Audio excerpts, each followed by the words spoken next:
Come along with me. We're going to clean up a little bit of the Jordan River. Here in Salt Lake City, I've been running a ton on the Riverside Trail, and I've noticed a buildup of garbage in a bunch of different spots. So I'm going to do something about it. With this amazing thing that I have called free will, I couldn't even make it to the water without finding some trash that needed picked up. So I cleaned up a good amount and then got the paddleboard inflated. I'm kind of just winging all of this, and I had some extra buckets at the house that I used as trash receptacles, along with bungee cords to hold them down.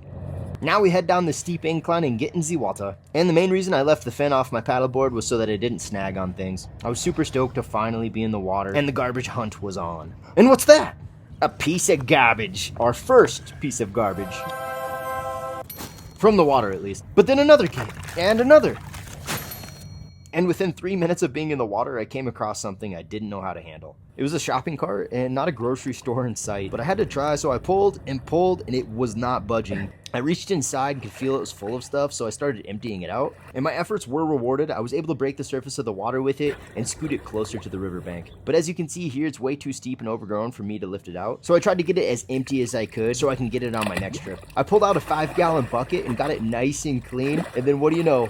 +1 garbage receptacle. And then being the incautious person that I am, I propped my phone up on the side of a bucket, and wouldn't you know it, it fell into the river. But thankfully it drowned out all the colorful words I chose to use while I was scrambling to grab it. But I could not, and it slipped away and sank to the bottom of the riverbed, where it peacefully sat for 5 minutes until I stripped off my bibs and luckily was able to feel it with my feet.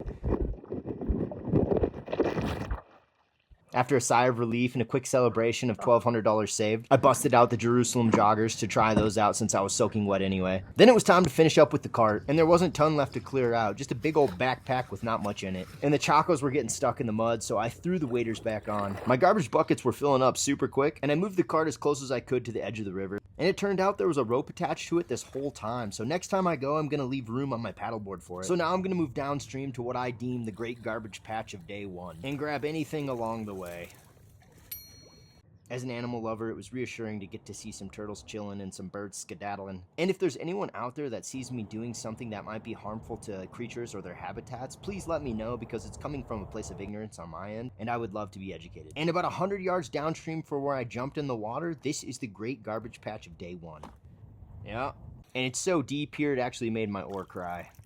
So I had to try and reach everything from closer to the riverbank, which ended up being for the best because I saw some garbage on there that needed to be grabbed as well. Then I found an unopened can of mini beef ravioli. La-ti-da, must be nice to be able to just throw those in the river. Then we got